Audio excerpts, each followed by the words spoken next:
Pop.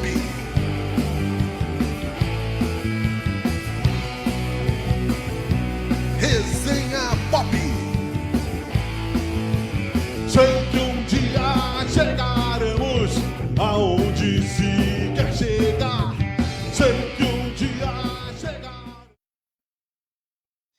Olá, bom dia, boa tarde, boa noite. Estamos no ar para mais uma edição do Resenha Pop, o Resenha Pop que está sempre, pronto para entrevistar amigos, queridos, pessoas da área musical, cultural, em geral, teatral, e estamos em todas as plataformas, como a nossa programação de Sabe Caxias.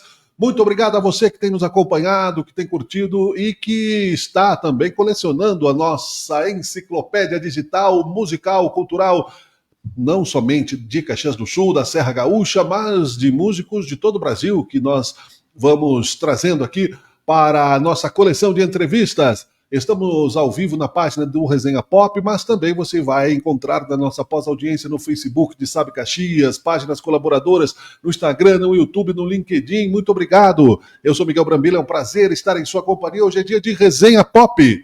Ao vivo, nós estamos no dia 22 de janeiro de 2025, 10 horas 20 minutos. Mas eu sempre digo, o F5, aquela teclinha que traz para você as últimas informações, já que o conhecimento se triplica a cada momento, para que você não perca a hora e encontre um conteúdo de entretenimento imperecível, pode nos escutar aí a qualquer momento do seu tempo. Faço muito isso e é muito bom, Hoje em dia tudo fica rastreado, gravado, carimbado, selado e afim, é tudo plunk-de-plac-de-zoom. Nós vamos conversar novamente, hoje presencial aqui no estúdio, com o meu amigo Rafael Deboni, ele que já esteve no programa online, quando em tempos de clausura na pandemia, depois por um tempo ainda continuamos.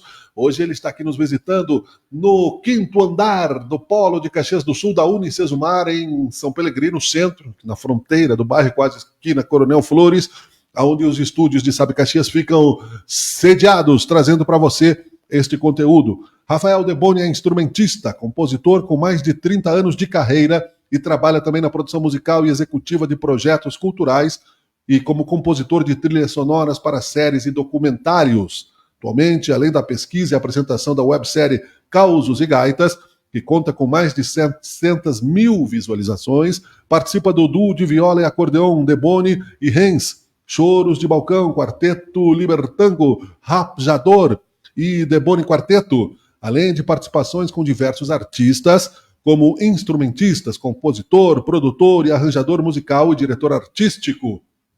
É oficineiro de pajada, trova gaúcha e música serrana e sul-rio-grandense desde 2020 e em 2023 lançou seu livro Entre Causos e Gaitas, que figurou entre os 10 mais vendidos da 39ª Feira do Livro de Caxias do Sul. Nós vamos saber um pouco mais sobre todas essas paradas aí do Rafael e lembrando algumas coisas, relembrando, agradecendo a visita deste amigo aqui. Deixa eu botar ele na tela aqui. Bom dia, boa tarde, boa noite, Rafa. Seja bem-vindo ao Resenha Pop. Muito obrigado, Miguel, mais uma vez, a gente está conversando, como tu falaste, sempre um prazer estar na tua companhia, um cara que a gente se conhece há muitos anos, Miguel? Há muitos anos, e sempre... Graças a Deus, nosso papo é sempre sobre música, sobre cultura, sobre a alegria da vida, Coisa boa que a gente continue sempre assim, Que bom, cara. Seja bem-vindo. E nós vamos tratar um pouco dessa promíscua, não. Não é promíscua, não, Meu Deus, profícua, Profícua. Faltou cafeína, Não trouxe café, mas eu ia falar promíscua. Alguma coisa, mas não é o teu caso,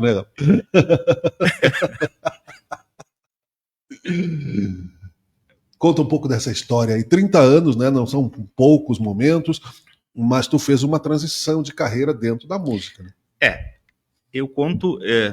esses dias eu estava pensando um pouco, são 30 anos que eu conto a partir do momento que eu tirei a carteira de músico, Naquele tempo, se era necessário, Em 95. Sim. Foi justamente quando eu começo a contar oficialmente, porque eu com 12 anos, 13, já lá em Vacaria, que eu sou natural de lá, participava de CTG e tal, então sempre tem essa parte cultural muito forte, aguçada.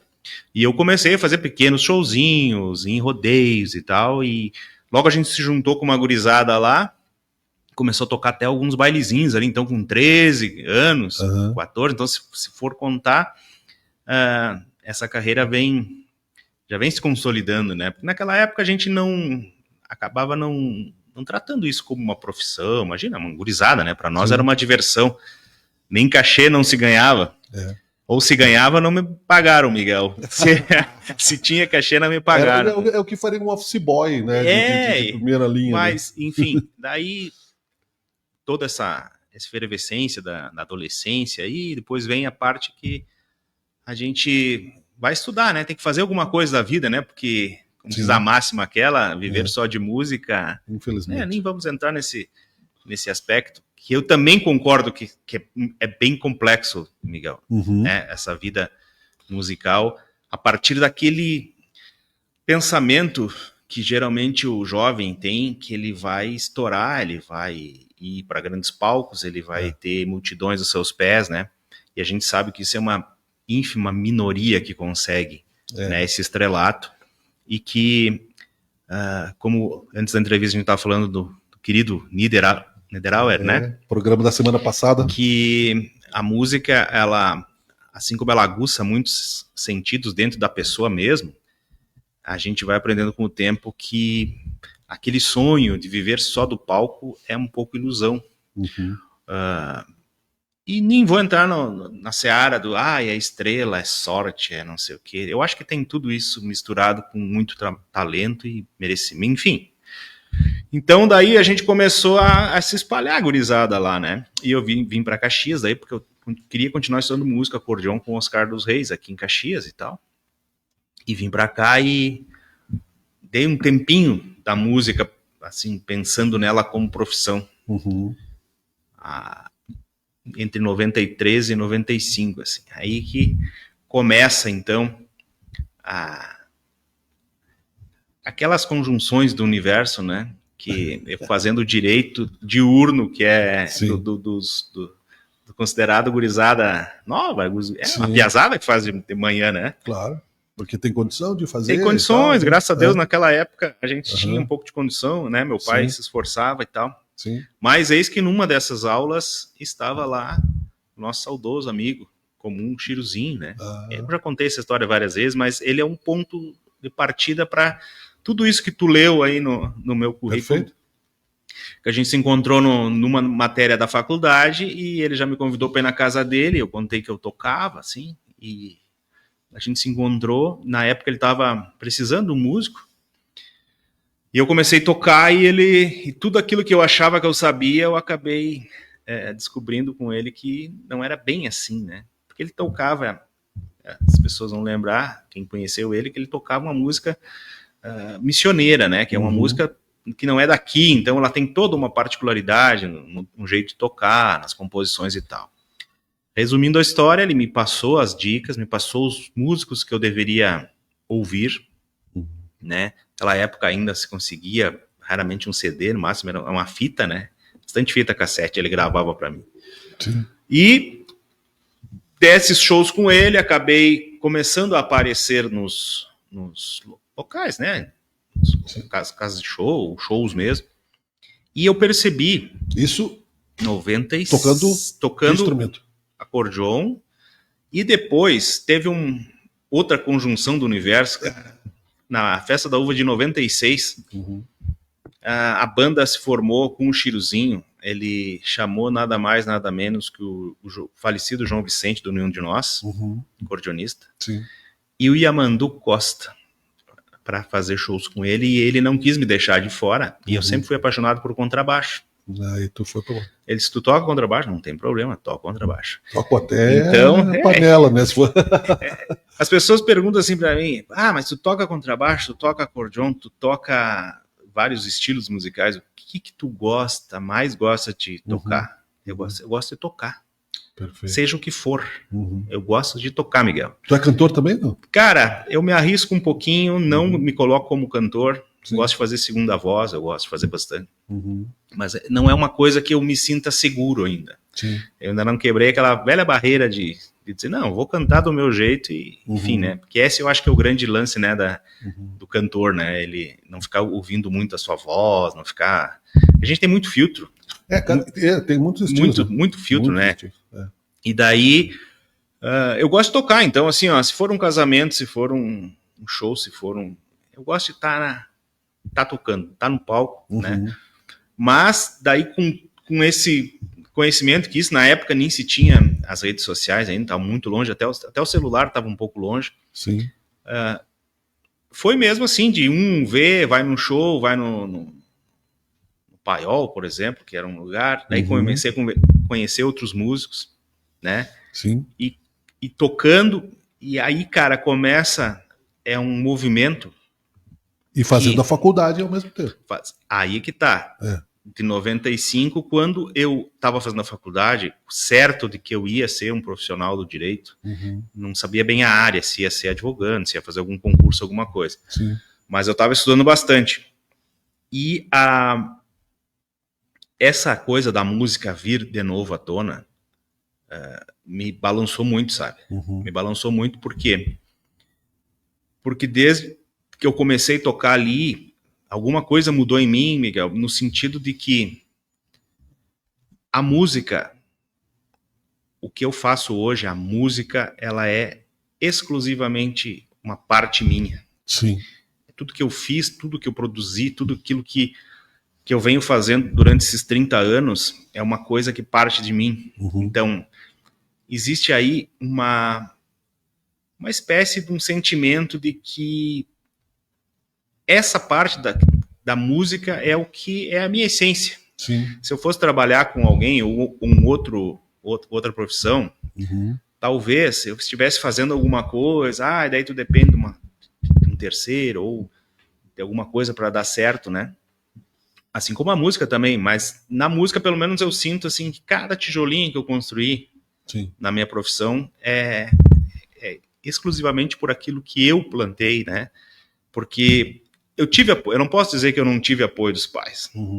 Minha mãe sempre gostou de arte e tal, meu pai um pouco menos, mais reservado, assim, porque ele achava muito esquisito, né, eu estar tendo oportunidade de trabalhar, de ter faculdade, e não seguir por essa, sempre aquela preocupação dos pais, eu acho normal. O que vai ser? Por que tu prefere ficar nas madrugadas do que trabalhar num escritório? Então, meu pai sempre foi meio cético e ele não conseguiu ver assim. Muitas vezes confundido como um boêmio. Mas não é nem confundido, né? Às vezes o Chiruzinho tinha uma tirada muito boa que ele diz assim, cara, não querem que eu toque de noite, acham ruim tocar de madrugada, me contrate para tocar numa empresa às 8 da manhã que eu vou lá. Mas geralmente é de noite, né? Mas claro, tem toda aquela nuance da vida boêmia que a gente gosta, né? Principalmente quando mais jovem, né? Legal. E é um entretenimento, é cultura, né? Mas daí tu já tem aquele encontro depois do show, tu já tem um encontro com amigos, etc. e tal. É uma vida mais propensa, né, a isso. Bom, comecei a descobrir isso e meu pai, como eu estava falando, ele não conseguiu ver, assim, aonde que o filho dele... Onde foi que eu errei? Aonde foi que no caso, eu acertei, né, que consegui construir uma carreira sólida dentro da música, né, assim... Ele ainda está aí? Não, ele não... Já está no outro lado, em outra dimensão. Porque foi num outro momento muito emblemático da minha vida, que conheci muita gente e tal, entre eles o Valdir Verona, né, que é meu parceiro desde... A gente oficialmente lançou o duo em 2006, então esse ano fazem 19 anos. E desde então a gente vem produzindo, né, sempre alguma coisa. E em 2006 que a gente começou a criar o duo, então, que era uma coisa que também me levou a um outro, não vou dizer patamar, que parece um pouco pedante assim, mas vamos dizer outro degrau da minha carreira, né, que foi começar a compor, fazer um trabalho que antes eu era a música acompanhante, né, tocava, acompanhava, fazia, compunha ali uma introdução, um solo, alguma coisa para uma música, né, mas assim dizer, tem um CD lá com o meu nome na frente, não. Vamos dar um exemplo, Free Note Jazz Quartet, que tu conheceu bem, né? Era uma banda, Free Note Jazz Quartet. Os integrantes eram aqueles que, né? mas não tinha o nosso nome, vamos dizer assim. Que é o Fernando Aver. O Zorz, Fernando Zorz e o Beto Scopel e eu, né? Que a gente gravou em 2005. Tá fazendo 20 anos. É bastante tempo. É bastante tempo. Virou documentário até. É bastante tempo e às vezes eu ouço ainda o CD e eu sempre brinco com os guris, né? Mando mensagem assim, como o jovem é intrépido, né? Ele é... Porque Ou, a gente... tu faria outra coisa? Não, eu digo assim... naqueles arranjos, tu quer dizer isso? Não, é assim, ó, a gente tinha uma... Era uma... Me fugiu a palavra agora, amigo, me ajude. Mas a gente... Eu não tô bom, comecei compromisso com o programa, né? Vou tentar. Era pra dizer profícuo, eu falei promíscuo. Tu confia ainda, né? Que eu vou te ajudar, eu vou te ajudar. Tipo assim, a gente tocamos coisas lá muito arrojadas. Muito arrojadas. Por exemplo, gravar um CD daquele totalmente ao vivo, como foi, que a gente ia pro estúdio do Bebeto Caverna Mix, né? E sentava lá e ficavam os 4 tocando vários takes. E ao vivo mesmo, não é aquele meio ao vivo, né? Porque não foi feito nada depois. Então tava tocando muito bem. 6 minutos depois, um errava. Volta tudo, a gente, né? Então, esse é um fator, o fator dos arranjos rebuscados, cara. Mas nós ensaiávamos bastante. Então ali eu já comecei a estudar mais, eu vi que precisava estudar mais música com a Freenode. Com o Chiruzinho aprendi que eu tinha que saber os estilos. Com a Freenode eu descobri que a música universal, digamos assim, né, porque a gente tocava jazz, etc. É uma coisa que é bonito, mas ela não é fácil, né? A gente ensaiava, para ter uma ideia, enquanto eu participei da banda, a gente ensaiava toda segunda e toda sexta-feira. Tivesse ou não compromisso. Quando chegou o show, a gente ensaiava mais ainda. Então a gente compôs as músicas juntos, ensaiamos juntos para tocar juntos. Então isso me deu uma disciplina de estudos, porque quando eu fui convidado para integrar a Freenode, cara, eu já tocava. Tu era baixista na Freenode, né? Baixista na Freenode. Eu gostava muito do estilo, mas assim, não conhecia, não tocava. Quando eu cheguei lá, que eles me passaram o temido Real Book, né? Livrão desse tamanho assim, cara, cheio de partitura. Essa aqui, ó, vamos tocar todos esses temas e depois os tributos que a gente fez. Tem que estudar. Nisso vem o Verona que eu tava te falando. 2006, vamos fazer um trabalho autoral. Opa, daí já foi um outro patamar, né? De começar a compor em duo para gravar o CD. Daí que eu te disse, em 2007, quando a gente estava lançando o CD, que daí eu comecei a ter um outro degrau que eu disse na carreira, meu pai faleceu. Então, ele não chegou a ver, né, toda essa efervescência. Esse amadurecimento, né? Esse amadurecimento. Enfim, disso, cara, começa... Eu acho que é um movimento. E tu deve concordar comigo que é um movimento. A partir do momento que tu diz, eu vou fazer, eu saio, eu não sei bem aonde é que isso aqui vai dar, mas eu acho que é um projeto legal. Será que vale a pena ficar ensaiando sem ter um show? A questão é a sustentabilidade, né? E claro, daí começa a parte que tu diz profícua e o pessoal diz que eu tenho bastante também vários tipos de trabalho, né? Certo. Por que tu faz tanta coisa? Uma é natural, é óbvia que que cada pouco eu tenho alguma coisa para fazer. Claro. Então tem vários projetos e sempre tem um ou outro andando. Certo. Sempre tem um ou outro andando. Que vai dando uma normalidade. Alguma coisa. Fluxo de caixa, vamos dizer, profissionalmente falando. O fluxo de caixa, esse é o principal, digamos assim. Não adianta querer dizer, não, eu trabalho pela arte. Não dá. Não dá de trabalhar pela arte. Só pela arte. Não, tu não vai poder ter família, não vai poder ter casamento, né? Eu sempre brinco, assim, que um dia eu tenho um portfólio, às vezes os primeiros recortes de jornal, e eu cheguei lá no Zafra e comprei umas coisas lá, e fui na hora de pagar, mostrei meu portfólio. E daí ela olhou assim, que legal, várias coisas, tá, mas X reais. Eu disse, não, mas olha aqui, ó, apareci em revista nacional, jornais, não, aqui, né? Chama o gerente aí, alguma... Não teve jeito, Miguel, eu tive que pagar. Teve um louco aqui no caixa.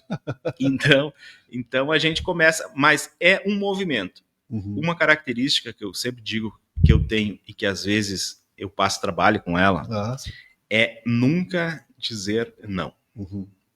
Então, assim, aparece um show de música polonesa ou sei lá. Sim.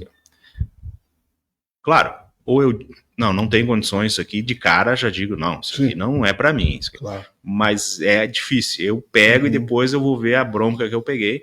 Mas ao mesmo tempo isso me fez começar a ser convidado a tocar diversos estilos, trabalhar em estúdios, né? Ali aqui no Joel Viana foi onde eu comecei a gravar e comecei a ver essa facilidade também em trabalhar em estúdio, que é uma coisa que eu gosto. Dentre o tocar que eu te falei, das coisas de tocar, eu acho que uma das que eu mais gosto é gravação em estúdio. Sim. Eu me sinto como músico contratado também? Como músico, eu chego no estúdio, eu pergunto, que tem arranjo pronto? Sim. Tem, é aqui, como é que é? Vou lá e reproduzo. Ou a pessoa diz assim, não, eu tenho um esboço, eu gosto dessa coisa do... Sim. Tem horas que tá pronto. O Joel diz assim, eu só quero que tu reproduza isso aqui para ser o instrumento real que eu não quero fazer no piano. Sim. É isso aqui. Opa, beleza. Às vezes eu chego e digo, não, eu quero a tua ideia aqui nessa música. Sim. Ou aqui eu quero improviso, aqui não sei o quê. Então, essa construção também eu gosto muito, sabe? Sim. Daí tu começa a gravar, tu começa também ficando, né, conhecido. Gravou tal aqui, fulano pode fazer. E assim, foram caminhando nesses, vamos dizer assim, na normalidade, durante 25 anos, digamos assim, né? Que a gente foi indo até que chegou a malfadada pandemia, né? Que estamos quase fazendo. Pandemia. Não faz muito, ainda estamos sequelados da pandemia, né? Todos os sentidos, eu diria, né? E já tá fazendo 5 anos. Eu me lembro que em janeiro já estavam falando 2020. Da gripezinha, não sei o que e tal. Bom, aí, fazendo tudo isso, fazendo todas essas coisas até 2020, mas bem antes, eu percebi que para chegar no palco era a última coisa que a gente chega, a última. O último estágio, né, de uma caminhada é o palco. Tu tem que começar a se vender, a fazer, a ter teu material, seja um portfólio, seja uma clipagem, uma coisa, ter contato com as pessoas do meio jornalístico, enfim, conseguir escrever um projeto, é muita coisa. Então daí tu começa a ver, mas como é que um cara que nem o Renato Borghetti construiu a carreira dele? Tu começa a estudar, né? Pô, o Renato Borghetti, vamos dizer, é o cara. Cara, não começou assim já, né? Claro, teve muita sorte no meio, teve a estrela, teve merecimento, mas teve muito trabalho, né? De dizer, não, a minha empresa é uma empresa musical. Pensou então, quando começou ali empreendedoristicamente. A questão do MEI, que tu lembras bem, assim, que os músicos começaram a ver que eles são embora tem uns que não têm entendido ainda direito, mas assim, a partir do momento que tu abre um MEI, eu sou músico, tu tem todas as benesses e as obrigações disso tudo, né? Mas se tu souber ir caminhando, a gente vai. Só que daí, que eu te falei, veio a pandemia. Sim. E aí veio aquela expressão que hoje até eu falo e até não dou risada, assim, porque é muito triste, mas assim, que era se reinventem. Sim. Agora preciso se reinventar. Como é que tu vai se reinventar no meio de uma pandemia, né? Fechado em casa, sem ter, assim. Então foi outro desafio que veio na minha vida. Porque a gente, com o medo, a pandemia, o risco da gente se reinventar numa versão pior e se perder um pouco no caminho. Eu sinto um pouco, às vezes, não que eu esteja nessa fase, né, mas eu sinto às vezes um pouco, diante da pressão do dia a dia, por ter, como todo mundo, sensibilidade. Eu entrevisto muito terapeuta, que eu acabo me tratando junto. Sim. Às vezes a rotina do dia nos despersonaliza mesmo, você sabe? Por isso que eu ia te perguntar antes.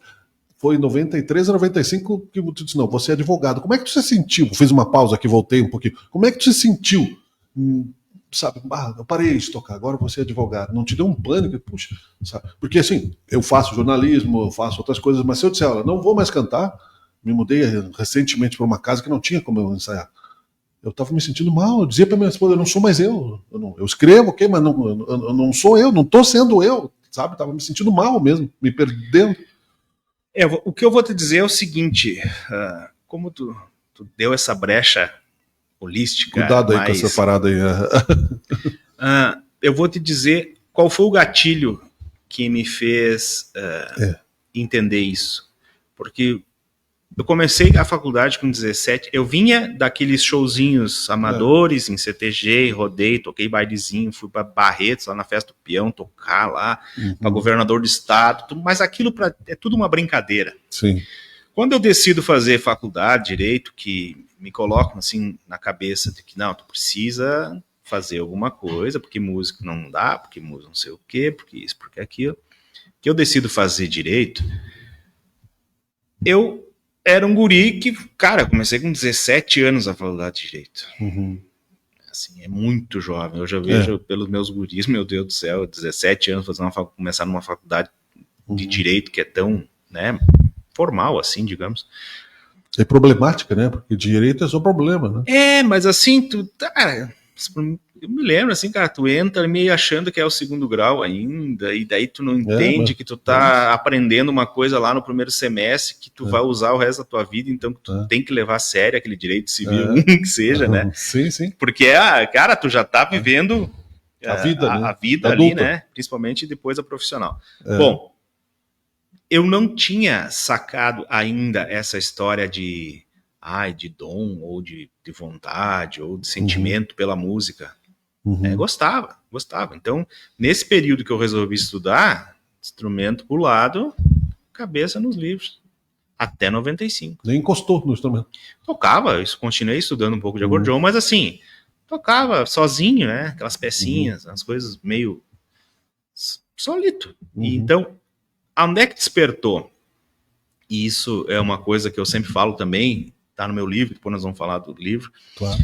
Que foi quando eu fiz um primeiro show com o Chiruzinho, e ao final do show, quando ele tava me levando de madrugada em casa, porque o show era fora, eu tava saindo do carro, ele só, aqui ó, e tava com uma nota de R$50 na mão. E eu disse, o que é isso? Esse é o teu cachê. Como cachê? O que é cachê? Não, tu trabalhou, tá aqui o teu cachê. E exatamente nessa época, o meu pai estava em crise bem séria na empresa e já estava com dificuldades de me ajudar no sustento. Cara, aquele dia, naquela noite não, mas eu achei estranho, peguei aquele dinheiro, só que no outro dia eu fui no Super SES ainda, cara, ali da frente da prefeitura, comprar as minhas coisas com o suor do meu rosto. Porque até então meu pai me ajudava quase 100% das coisas, né? Sim. E naquele dia,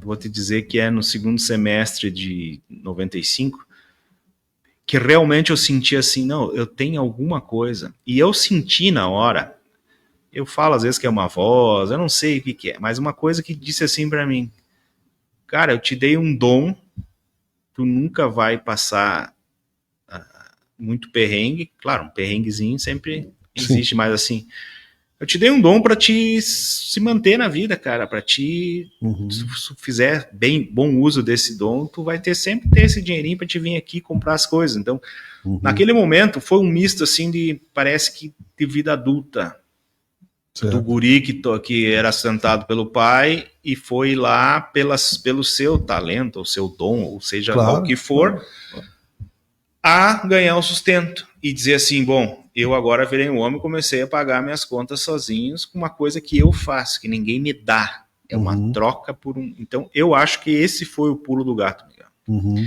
Então, nesse momento que eu decidi não ir à frente com a faculdade de Direito, eu me formei, eu tinha um escritório da minha família. Chegaste a exercer? Que eu era estagiário na época, fiz a prova da OAB, cheguei, fui mostrar para o meu tio, né, carteirinha da OAB, assim, eu já trabalhava, já tinha até processo no escritório. Uhum. Ele disse assim, bom, eu era estagiário, ele disse, então a partir de hoje, tu não é mais o estagiário do escritório, né, agora tu é meu colega e tal, e tem uma sala para ti. Uhum. E aquele dia eu despedi, assim, do mesmo modo que eu agradeço tudo que o senhor fez, eu tô agradecendo e tô indo embora. Ele ficou horrorizado, né? Sim. Mas eu tinha falado já com a minha esposa e tal, já tinha casado. Uhum. Em 97. 98 eu me formei. Uhum. Então, ali eu já saí e tentei. Sim. Aonde foi o mais difícil, Miguel? E aí eu vou te dizer que eu tive que tomar um choque de realidade, porque ali daí o guri, que achava ainda que ia tocar no Faustão, ou no Jô Soares, comecei a fazer a carreira sem pensar muito. Sem planejamento. Hoje, sem planejamento. Toco hoje, toco amanhã, toco... Tudo bem. Uhum. Daí começou a ficar difícil as coisas. Ficaram difíceis as coisas porque não tinha base nenhuma, não tinha solidez nenhuma. Então, nesse mês eu tinha 5 shows, no outro tinha 1. Daí eu percebi... Daí a gente teve o primeiro filho, eu percebi, não, peraí, eu tenho uma coisa a mais agora, não dá para ser tão aventureiro. E daí veio de novo, será que eu tô no caminho certo? Será que eu tô no caminho certo? Será que eu tô no caminho certo? Resolvi de experimentar ser advogado. Voltar pro escritório. Voltei pro escritório. Para ver, porque né, tá difícil mesmo. Mas a dificuldade estava no fato de eu não estar gerindo a minha carreira. Sim. Né, basicamente. Faltava maturidade, então, um mercado mais maduro também. O mercado também, mas assim, algumas coisas que eu precisei aprender depois. Sim. Voltei para o escritório, comecei a advogar por 8 anos. Uhum. No último ano, em 2008 eu voltei, falei para todo mundo, gurizada, vou dar um tempo na música, Uhum. E comecei a trabalhar. E a gurizada respeitou, não? Respeitou em termos, assim, tinha o senhor Beto Scopel, me incomodou muito. Vamos tocar. Vamos, cara, vamos. Eu disse, cara, não quero mais tocar, não quero mais. Assim como minha vida começou a ter aquela formalidade do direito, aquela coisa também do trabalhar de segunda a sexta só, né? Aquelas coisas que são boas. Mas tinha um vazio. Como é que diz o William, né? Vou ficar tão engraçado atrás de suas mesas, né? Eu vou me sentir também. Comecei a sentir assim um vazio. Aí sim. Um vazio. E logo que tu entrou? Não. Depois no começo tem uma ilusão, né? De que aí, primeiro é mais difícil porque tu tem que retomar tudo, né? Já tinha o escritório montado lá, minha prima, meu tio, então comecei a tocar o direito, né? Uhum. Mas cada ano eu ficava mais triste. Mas era uma coisa assim mais que rico e mais triste. Eu não queria admitir aquilo, né? Porque, como é que eu vou de novo abandonar isso aqui, né, cara? Sim, que cara indeciso, né? Fica uma sensação de, e aí? Tipo, cara... Mas até que a natureza é sábia. A natureza, ela vai seguindo seus caminhos e nesse caso foi a tua natureza musical. A natureza física mesmo, que eu comecei a passar mal fisicamente. Claro, tava engolindo sapo, né, todo dia. A ponto de passar mal um dia no fórum, ir de ambulância pro hospital, porque eu tava infartando, não sei o que lá. Do pânico. Assim, essas coisas, ansiedade, tudo, que depois eu descobri que isso, 2008, comecei no escritório, 2013 me deu essa crise bem forte aí. E daí comecei com muita ansiedade, assim. Mas parado mesmo na música eu fiquei em 2009. Sempre depois de alguma coisinha, algum showzinho, assim. Mas a partir de 2013, eu acendeu essa luz, né, Miguel? Tem alguma coisa errada acontecendo comigo. Sim. E daí conversa em casa e tal, eu vi que eu não tava bem, minha mulher disse, não, então, pensar. Só que assim, tu não termina parar de tocar, tu para hoje. Mas um escritório da advocacia, não, né? tem que vir, pô, tem Sim, cliente, claro. tem processo, tem tudo. Claro.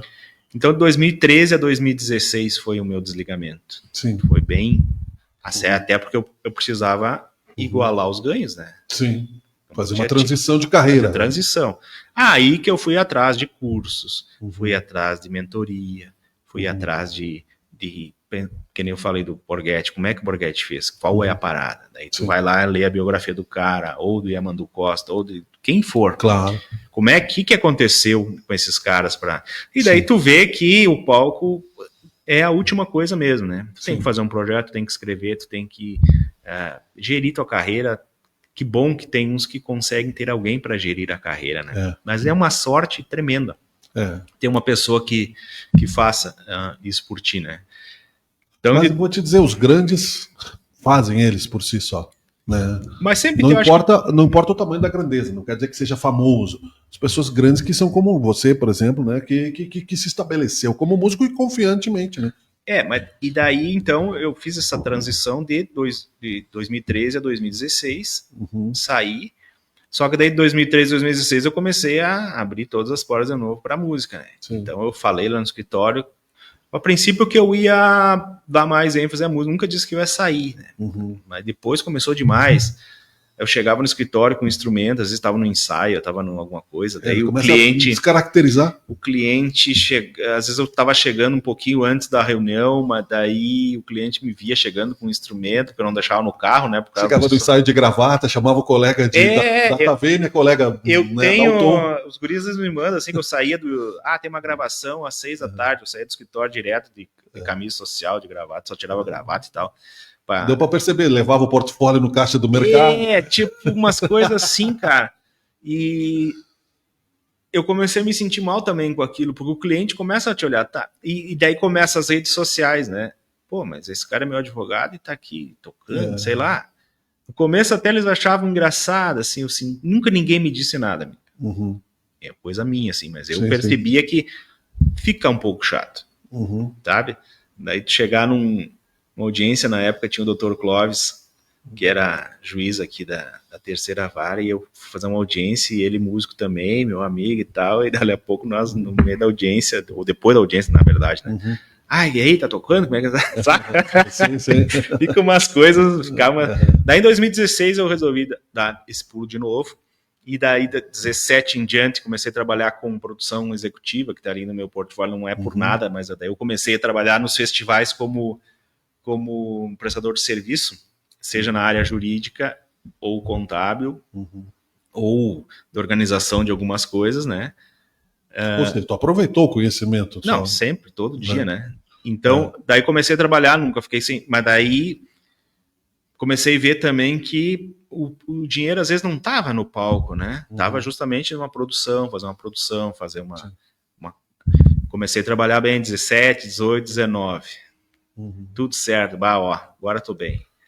2020 veio de novo aquela coisa, né? E agora? E agora? Será que pela terceira vez eu vou ter que mudar o rumo das coisas? Mas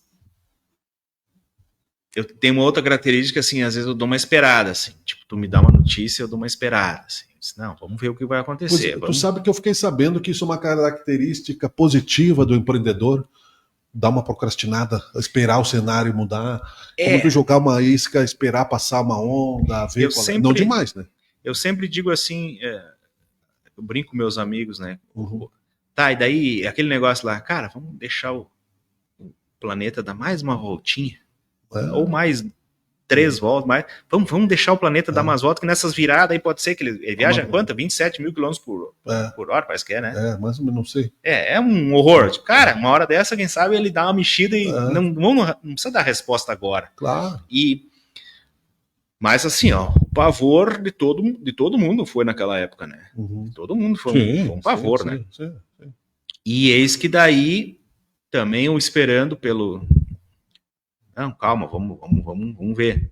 Vamos virar Uber, não precisa... Essas coisas. Tem muita gente que se jogou já nas primeiras coisas, né? E daí comecei com uma nova fase, que é a fase daquela de construção dos vídeos, né? Da websérie. Certo. Que começou em 2020 por necessidade da pandemia.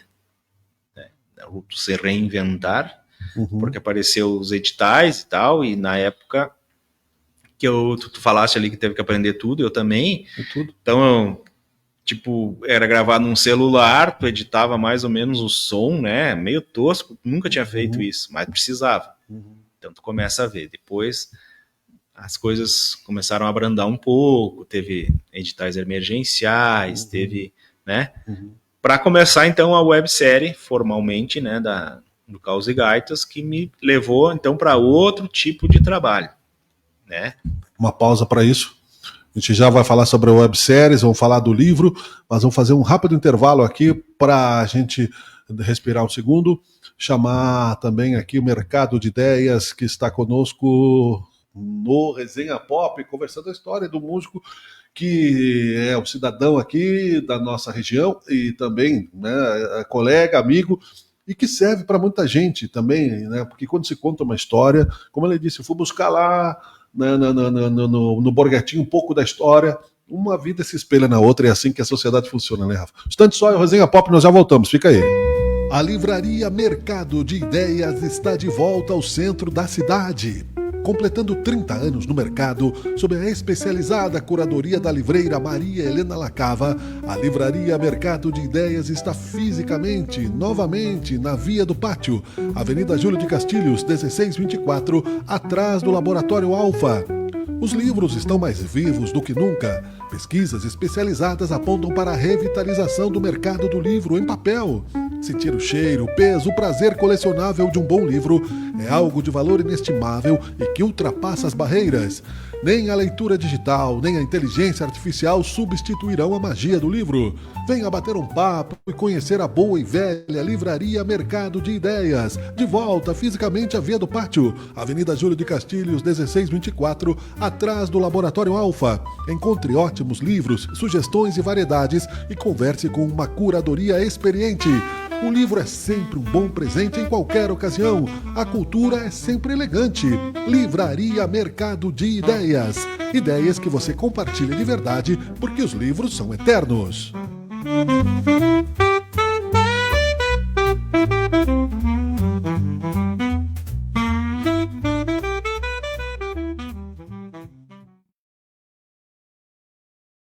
Quando não puder pisar mais na avenida,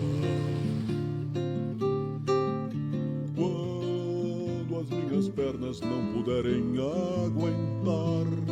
Se já não dá mais para entrar na avenida, venha para o CPR Rodas e Pneus. Comércio de rodas e pneus novos e usados. Consertos de rodas em geral. Entre na avenida brilhando. CPR Rodas e Pneus. E não deixe o samba morrer. Não deixe o samba acabar. O morro foi feito de samba pra gente sambar.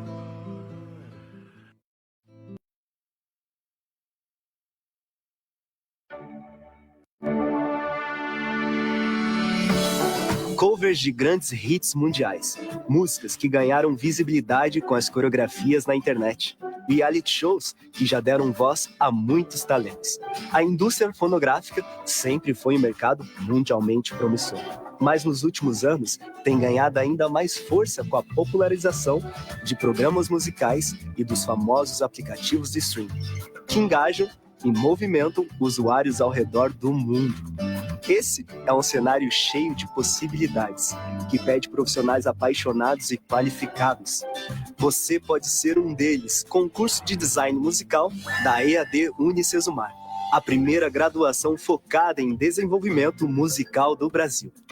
Durante os 2 anos de curso, você se desenvolverá para o mercado de trabalho por meio de uma matriz curricular inovadora, na qual aprenderá na prática sobre temas que englobam percepção musical, engenharia do som e legislação autoral, além de mergulhar no universo das plataformas de streaming, como Spotify e Deezer, e contar com uma inovadora disciplina de mentoria instrumental, onde você poderá trocar ideias e conhecimentos com profissionais qualificados do mercado musical. Demais, né? E não é preciso saber tocar ou cantar. pois ao longo do curso você terá contato com diferentes instrumentos, realizando atividades por ferramentas digitais. Aqui você estuda através de uma metodologia intuitiva, com profissionais experientes, compartilhando conhecimentos essenciais para a sua formação e carreira. E conta com ferramentas como games, realidade aumentada, recursos 3D, inteligência artificial e robótica, para uma experiência imersiva e prática, que torna você o protagonista do seu aprendizado. Depois de formado, você poderá atuar em estúdios e editoras musicais, agências de publicidade, produtoras audiovisuais e culturais, rádios e canais de televisão, na criação de trilhas sonoras para peças publicitárias, na edição, na execução de processos autorais, na criação de produtos, na composição musical para artistas e espetáculos, e agenciando sua própria carreira. E tem mais! Estudando só mais 2 anos, é possível se graduar também no curso de licenciatura em música, que te prepara para trabalhar com docência na área musical e sozinho tem duração de 4 anos. Ou seja, em 4 anos, você conclui 2 graduações na área e sai com 2 diplomas na melhor EAD do Brasil. Com uma formação de qualidade, você pode viver de música e chegar ao topo das paradas no mercado fonográfico. Comece agora mesmo.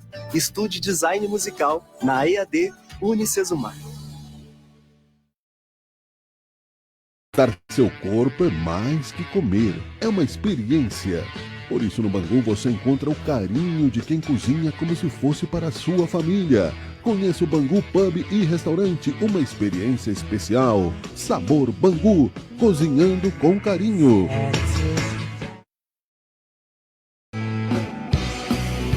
Resenha Pop.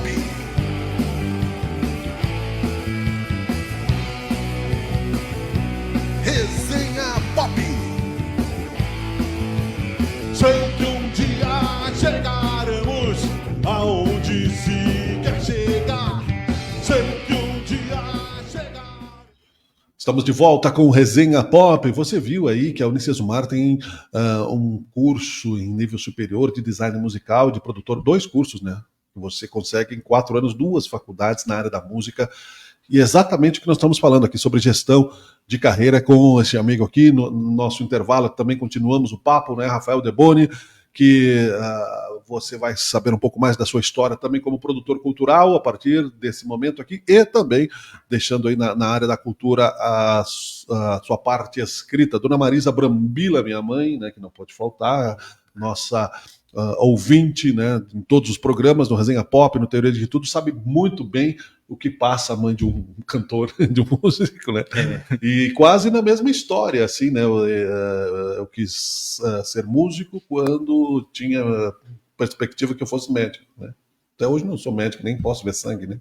Mas entrei em outras vertentes que não me afastaram da música. Fui para o rádio, por exemplo, para o jornalismo, porque eu queria ir para a música. Né? E aquela história, tu casa, tem filho, né? E a vida vai andando, né, Rafa? Deixa eu te botar de volta aqui na tela, parei que eu te tirei aqui. E aí? Eu li um livro de depoimentos de grandes músicos do Brasil, que eu esqueci o nome agora, do livro. Acho que é Viver de Música. E cada um deu a sua perspectiva do que é ver de música, e eu descobri com esse livro e com todos os cursos que eu fiz, com toda a parte que eu fui atrás de ver como é que funcionava então as coisas, que é viver de música não é viver tocando. Pois é. Então, quando tu é um jornalista musical, tu não pega teu instrumento, mas tu tá vivendo de música de uma certa maneira. Quando eu tô trabalhando, por exemplo, como gestor executivo de um projeto, eu estou vivendo de música, porque a música faz parte daquilo, né? Não precisa estar tocando. E esse é aquele drama que o jovem tem, né? Que a gente estava falando aqui sobre o currículo, né, Miguel? Que lá com 20 e poucos anos, a gente se compara com os que têm 50 e a gente diz, mas por que é aquele cara e não eu? Sim. Hoje eu entendo, né? Que construiu a minha carreira, claro, foram os passos que eu dei, os amigos que eu tenho, que eu sou grato a cada um deles, sei exatamente cada um deles, e se eu ficar Uhum. nomeando aqui, talvez eu me esqueça de algum, mas acho que não, porque eu sou Sim. muito grato a todos. Eu sei Que bom. o que cada um deles plantou na minha carreira para eu ser o Rafael. E eu também sei aquilo que eu me dispus em troca, né? Porque é uma troca, que nem tava falando. Ah, o que tu faz? Ah, eu sou tá, mas tu sabe isso, aquilo, aquela outra parte, Uhum. entendeu? Parte técnica, né?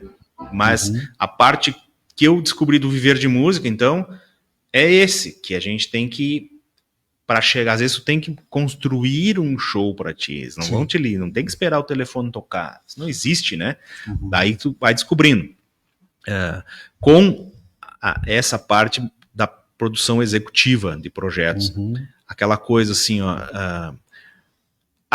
esses dias eu falei com um cara, disse assim, eu nunca ganhei direitos autorais.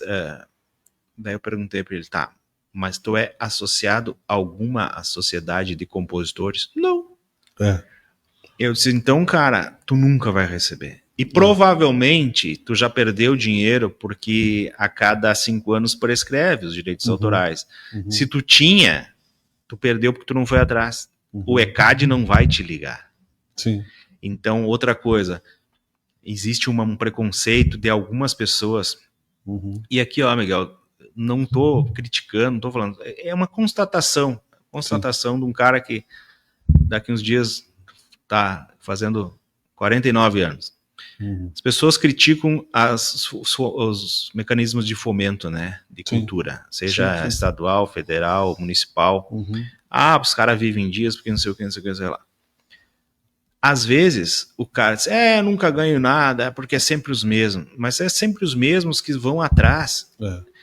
Os mesmos caras que vão, que descobrem. Então, se tu nunca vai atrás de se inteirar como é que é um mecanismo de fomento, É. ou... Porque assim, ó, a indústria fumageira tem lei de incentivo para ela? Não, e tem pessoas que fazem.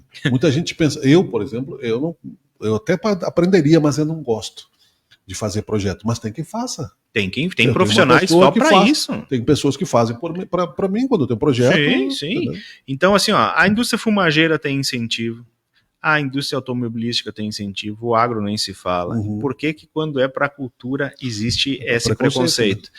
Mas, enfim, começa a trabalhar com isso, é uma coisa que ela é usada até politicamente, né? Não vamos entrar nessa seara, mas também é usado politicamente esse ataque a esses mecanismos de fomento, né? Como se isso fosse resolver o problema do país. E uma coisa bem rápida, tá na tela aqui sem som, causos e gatos, tá? Mas para não perder o mote desse momento, tu falou em loco, os médicos podem testemunhar que música faz bem para a saúde.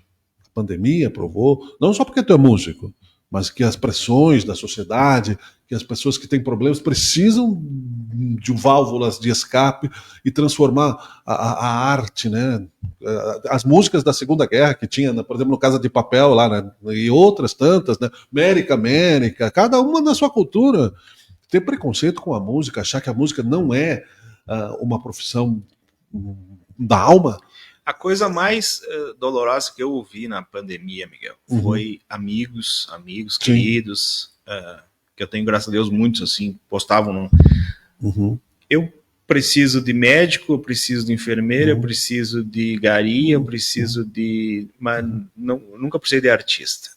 A mesma pessoa que passou a pandemia vendo shows de graça, todos os músicos foram doar seu talento, né, para fazer as lives e tal, as pessoas ficavam em casa vendo séries que tem música, tem produção, tem tudo. Então foi muito doloroso ouvir isso e dizer que a cultura não é importante para a vida. Eu acho que é a única coisa que nos torna humano.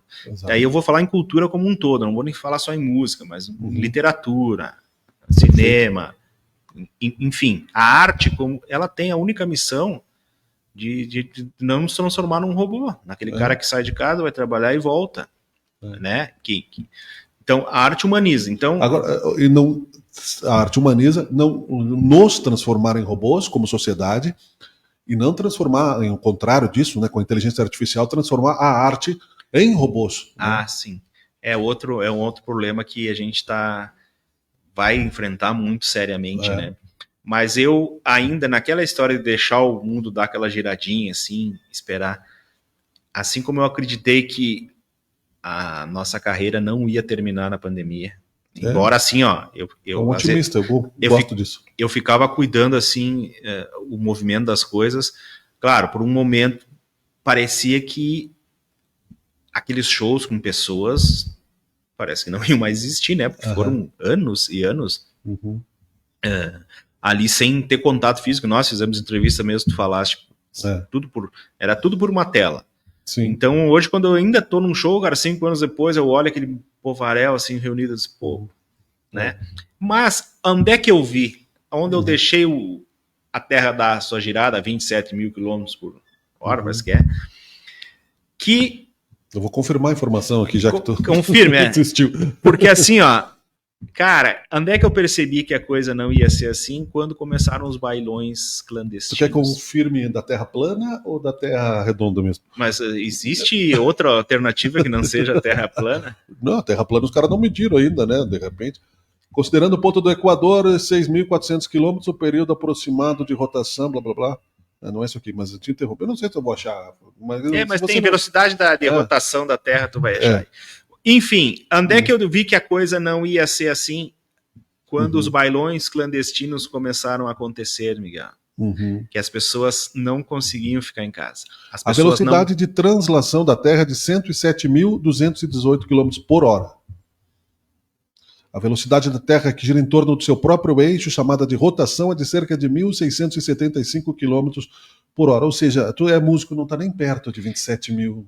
Mas tem um 7 ali, né? Tem. Mas eu entendi o que tu quis dizer, né? Eu não sei por que eu tenho esse 27, 1.600, né? Quilômetros por hora, né? 1.675, para ser mais exato. Então tá, desculpem os ouvintes aí. Não, ele é músico, não é matemático, não é físico, né? Então não, a gente e de humanas, né? Músico e de humanas, né? Direito ainda, não tem como. Mas eu discordo disso porque a música é altamente matemática. Nossa. Nem se fala. Enfim, 1.600 km por hora a gente tá viajando nesse mundão. E começou os bailes clandestinos, as pessoas irem, a primeira oportunidade que deu aquelas bandeiras amarelas, pessoas já saíram um pouco de casa, eu disse, não, vai mudar. Assim como eu tenho essa perspectiva em relação à inteligência artificial, de que ela jamais vai tirar o lugar. Claro, algumas coisas sim, que nem agora na política, na campanha política eu vi muito jingle, que eu ganhei muito dinheiro com jingle, que é feito por inteligência artificial. Sim. Os caras colocam o texto, ele fazia a letra, o arranjo e tudo. Teve alguns candidatos que a pronúncia do nome era errada. Mas já que era de graça, acho que ele preferiu ter o nome errado do que pagar um artista para fazer, né? Então, teve uns que diziam que iam apoiar a cultura e o jingle era de inteligência artificial, né? Então, daí, política, né? Voltando, né? A parte que eu comecei lá com o Caos e Gaitas, para a gente chegar no livro, né? Que eu quero te entregar aqui ao vivo, né? Legal. Que foi começar esses vídeos, né? Que era o que a gente conseguia fazer. Deu a ideia de pegar esses personagens e fazer toda a história deles a partir do lugar onde eles moravam, contar toda essa história, que muita gente já conhece, mas quem não conhece é Caos e Gaitas no YouTube, tem a série. Eu perdi a conta de quantas visualizações foram, porque a gente lançou em todas as plataformas, e plataformas colaborativas, então tu acaba hoje não tendo mais noção de quanto... O nome disso é Dark Media. Enfim, ou seja, tudo bem, andou, mas hoje as pessoas perguntam, tu ganha dinheiro com esse canal do YouTube? Claro que não, né, cara? Porque fica muito espalhado e as regras do YouTube, enfim. Mas a monetização não dá dinheiro só para ninguém, nem o Spotify não dá, é uma discussão. Não, Spotify então, nossa. Miguel, daí, agora então, a partir do ano de 2024 e 2025, graças a Deus, a gente vai continuar com o projeto. A gente deu então um passo. Lá no final do Caos e Gaitas, eu fui instigado a escrever um livro, né? Porque eu falo bastante, tem bastante causos e... Tá bom. E então, pausado como gaúcho, né? Porque o gaúcho é calmo, né? Tem tempo para falar. Eu escrevi o livro, né? Escrevi o livro Entre Caos e Gaitas. Mostra aqui, ó. que na verdade, tá aí? Tá. Beleza. Caos e Gaitas, com o patrocínio da Fundação Marco Polo, qual eu agradeço demais. Dinarte Albuquerque foi o meu editor. As ilustrações do Fred Varela. Legal. E o Igor Lucchesi fez as correções e etc e tal, Legal. né? Então esse aqui é a tua edição. Olha, que cara, legal. em 2022, eu comecei a escrever o livro. O Dinarte, a gente fez a primeira reunião. Eu disse, Dinarte, me pediram um livro, eu não sei o que eu faço. Sim. Tu é o editor, Uhum. me diz aí o que eu faço. Uhum. Ele disse assim, tá, o que tu tem na cabeça? Caos, vários caos, contei uns 2 pra ele. Sim, sim. Tipo, tá? Uhum. Ele, cara, vai pra casa, te dá uma tarefa. Sim. Vai pra casa e escreve isso aí. Sim. Sem preocupação com ponto, com parágrafo, com isso, com aquilo. Sim. Mas, por causa do direito, Tu já sabia um pouco. escrever eu sei, né? Escrever Sim. eu sei, assim, mais ou menos. E comecei já a escrever no formato que eu imaginava, depois a gente tentou em 2022, mas obviamente que não ia dar tempo hábil para fazer para a feira de 22. Mas, mesmo assim, ele disse, cara, vai, e daqui a 30 dias a gente se encontra de novo e tu me diz o que... E para te resumir a história, eu escrevi o livro em 20 dias. Legal. Mas por quê? Primeiro, decidi fazer. Cara, Sim. Sim. decidi fazer. Sim, sim. Coloquei uma meta, Sim. escrever 2 causos por dia. Perfeito. Seja de manhã, de tarde, de noite, nunca ir dormir sem um caos. Perfeito. Mas como é que eu comecei o livro? Uhum. A partir, como é que eu vou fazer isso aí? Vou começar lá como é que eu comecei na música. Depois fui indo. E sem querer, querendo, acabou sendo um livro autobiográfico. Sim. Em causos. Engraçados.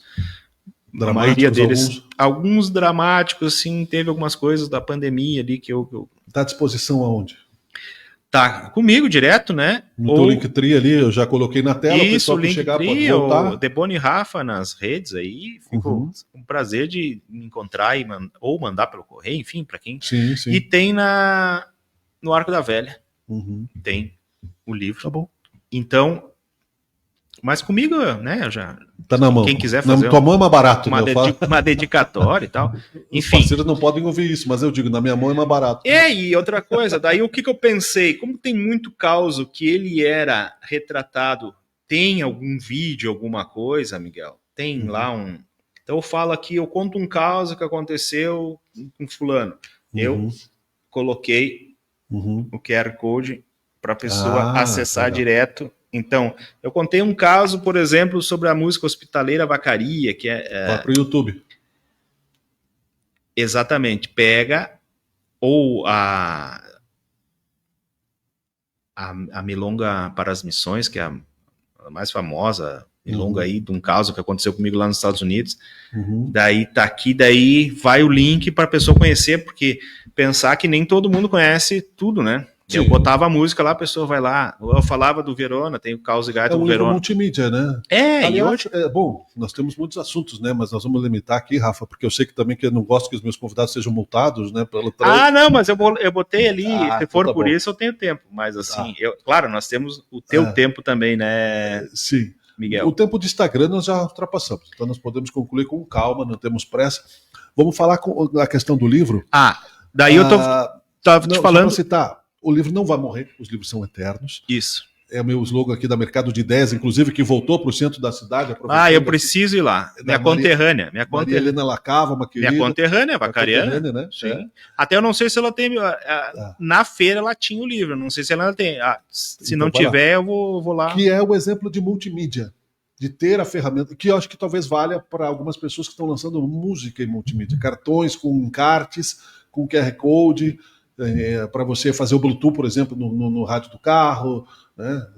Ou seja, é igual depois dessa história do PDF, o livro renascendo. Mas era só um comentário breve que eu queria fazer, se lembrando do teu QR Code, Rafa. O que acontece? Como esse livro tem uma pegada meio do Caos e Gaitas ainda, Miguel, eu acabei aproveitando para as pessoas também, né, esse link para Então, foi pensado mais nesse sentido. O que eu estava te dizendo? Daí o livro, escrevi o livro em 20 dias, porque eu me propus, e ficou essa autobiografia, né, até o final ali mais ou menos quando eu comecei a escrever o livro, lá em 2022. Uhum. Vai mais ou menos até ali. Dali para frente, ainda mais coisas, né? As coisas vão acontecendo. A vida continua, né? O livro é um ponto da vida. Não é um prêmio, Uhum. mas ao mesmo tempo é um prêmio. Não é um prêmio pro ego, assim dizer. Eu não considero um prêmio. Até porque eu sempre digo, eu sou tipo o azarão da lista dos 10 mais vendidos da feira, né? Porque, pô, o cara é totalmente iniciante, não sou da área, mas daí os amigos, né? Os amigos, né? A gente, sem os amigos, né? Então tive essa coisa tu mesmo, claro. Um dos amigos que eu tive que me ajudou, a gente fez o programa sobre o livro, sobre o lançamento, sobre isso, então a mídia me ajudando a levar lá para a sessão de autógrafos lá, que foi, cara, fiquei 2 horas e tanto assinando livros, né? Legal. Isso é um prêmio? Eu sou bom? Não, cara. Eu tô no caminho certo. Sim. Né? Tô no caminho certo. A cultura multifacetada. Não é, eu sou bonzão, eu fiquei entre os 10. Não, nada disso. Sim. Isso não existe. Agora tu tem 150 livros no estoque, tu comprou todos. Às vezes os caras, eu comprei todos os meus próprios livros lá. Não, vieram aqui não. E daí a gente, então, né, já pro final, né, isso. do que eu ando fazendo hoje, em 2024, então a gente teve uma ideia de fazer todo esse Caos e Gaitas, o livro, juntamente com o herdeiro dessa música, o guardião herdeiro da música Bertucci, que é o Gilney Bertucci, filho do Adelar Bertucci, que a gente então decidiu de pegar toda essa ideia do Caos e Gaitas, do livro, disso daquilo, a história maravilhosa dos irmãos Bertucci. E a gente está indo então nas escolas do município, e esse ano vamos ter algumas escolas, municípios fora de Caxias, né, com outro projeto, que é 2 fases, Miguel. A primeiro dia a gente vai e conta a história desde que chegou o bisavô do Gilney aqui em Caxias para construir a Ponte dos Corf, até o vô, o pai, o tio e ele. A gente vai contando tudo isso em forma de música, né? Conta da história do bugio, conta a história de como é que eles foram para São Paulo, como é que eles faziam, tudo através de música, porque a obra Bertucci, ela vai contando histórias, né? Então, muito visual a música. Sim. E no segundo dia, eu daí vou sozinho com a equipe, né? Mas eu digo, o Gilney não vai. Eu levo um estúdio móvel para a escola e a gente reproduz, então, o primeiro bugio, que é o nosso ritmo aqui tradicional do Rio Grande do Sul. O primeiro bugio que foi gravado, a gente reproduz na escola. Eu faço, então, oficina com instrumento de percussão, quem tiver violão, uns levam contrabaixo, teve violino, piano, teclado, tudo isso aí a gente faz uma versão, então, da escola, Miguel. A versão da escola do casamento da Doralice, e eu digo assim, que aquela placa de som, o meu computador, é uma máquina do tempo, que a gente vai retornar a 1956 e reproduzir a versão 2000 e nesse ano 2025 do bugio. Então, tem gaiteiro, tem de tudo, cara, e também tem no YouTube, para quem tiver interesse, nossa música Entre Causos e Gaitas. Perfeito. Então, esse é o projeto desse ano, assim, que... Sempre criativos, né? Sempre importante que se tenha... E ao mesmo tempo, eu preciso dizer que da minha satisfação pessoal, em além de ir lá no Zafra e não precisar mais passar o portfólio... Parece o Pior Vizinho do Mundo, o filme que o Tom Hanks, tu assistiu, não? Eu acho que não me lembro. Quem assistiu vai entender a referência. E não preciso mais lá, né? Mas, ao mesmo tempo, deixar algum material, né, dessas pesquisas que eu faço, ou dessas oportunidades. Então, levar a questão da música Bertucci para jovens, né, que às vezes estão cada vez mais longe dessa cultura que é nossa aqui de Caxias do Sul. Música Bertucci é aqui de Caxias do Sul, né? Sim. Uma das músicas mais importantes da música brasileira, né? Claro. Ela tem a mesma importância do baião. Sim, Para o nordestino, tem o bugio Sim. e nossas músicas aqui, né? sim. Com os Bertucci. Então, de tentar deixar esse legado, essa sementinha, vamos um dizer legado. assim. Não precisa ser humilde. É um legado importantíssimo. Eu acho que a parte ali dos vídeos que eu entrevistei pessoas que não tinham sido contada a história em audiovisual. Sim. Dá um exemplo, Leonardo Caff, que nunca tinha feito uma entrevista em audiovisual, não tinha, e depois eu fiz, e ele faleceu, então Exato. acabou ficando a minha. Coisas inéditas, né? Uma visão inédita. Como um estudo, assim, uma forma de ter isso registrado. Perfeito. Né? Isso é uma coisa que tem uma satisfação pessoal, não dá para dizer que é só para ir nos afro, não. Sim. Existe uma satisfação pessoal. Sim. O músico, ele, ao mesmo tempo que ele é um lutador e tal, mas ele também gosta de um afago. Claro, reconhecimento. Reconhecimento. Então, quem basta disser assim, ó, não, Gogh, né? eu não vou, eu não gosto. Pô, cara, quando tu tá assim, ó, eu faço muito casamento, sabe? E às vezes os noivos vêm depois, na cerimônia, ou na semana, ou depois da lua de mel, enfim, e mandam mensagem agradecendo, dizendo que que a gente ajudou no dia mais feliz da vida dele, a gente contribuiu. Cara, isso aí é muito legal. É muito legal. Quando eu casei a primeira vez, a Mahamantra tocou. Pois é muito legal, cara. É uma coisa que marca as pessoas. A música, ela está dentro de nós e ninguém consegue tirar. Ninguém consegue tirar. Isso é uma coisa que... Nem que tu queira, né? Não, e nem que as pessoas queiram dizer que não, que o importante são... Não, o importante é tudo, cara. Tudo é importante. Claro, não dá para comparar a música à área da saúde. Mas, ao mesmo tempo, existem correntes que dizem que a música tem um efeito terapêutico sobre as pessoas. E filosoficamente, né, linguisticamente e na prática, tu não pode confundir importância com urgência. Urgência é uma coisa, urgência você tem que ter as necessidades básicas, urgente, mas a sociedade evolui, nós não estamos nas cavernas, onde você acordava para caçar e o fogo e era um nômade, nós estamos já na era tecnológica, apesar de alguns não entenderem muito bem isso, mas urgência, é claro que tem prioridades, mas, enfim, não é? Isso tudo precisa ser comentado, recomentado. Aqui é um espaço aberto para pessoas que são da cultura, da arte, amigos. Vamos, em outros momentos, ampliar, aprofundar aqui o nosso diálogo. Conversei aqui com o Rafael Deboni, essa pessoa aí, né, que tem conteúdo para deixar também como um legado também, né?